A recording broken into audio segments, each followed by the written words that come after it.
నేటి ధరణి న్యూస్ కి స్వాగతం. పిఠాపురం నియోజకవర్గం ఇద్దరు అనాథ చిన్నారులకు డిప్యూటీ సీఎం పవన్ కళ్యాణ్ ఆసరా.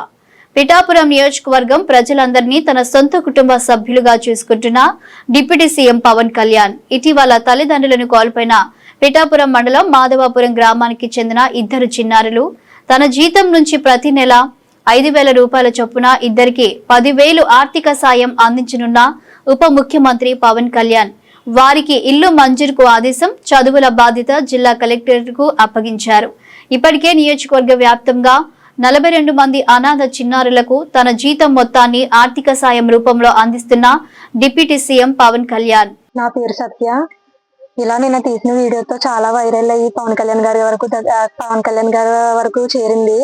పవన్ కళ్యాణ్ గారు అందరినీ, ఆఫీసర్స్ ని, పార్టీ వాళ్ళందరినీ కూడా పంపించడం జరిగింది. చాలా మంది అయితే వచ్చి హెల్ప్ చేస్తాం అని చెప్పడం, మాట ఇచ్చారు. మాకు భవిష్యత్తుకి ఒక దారి తీస్తా అని చెప్పి మాట ఇచ్చారు. మా తమ్ముడిని, నన్ను కూడా చదివిస్తా అన్నారు. ఉండడానికి ఇల్లు లేదని చెప్పి ఇల్లు కూడా కట్టిస్తా అన్నారు. పైనుంచి ఆఫీసర్స్ అంతా రావడం జరిగింది. పవన్ కళ్యాణ్ గారికి నా వందనాలు.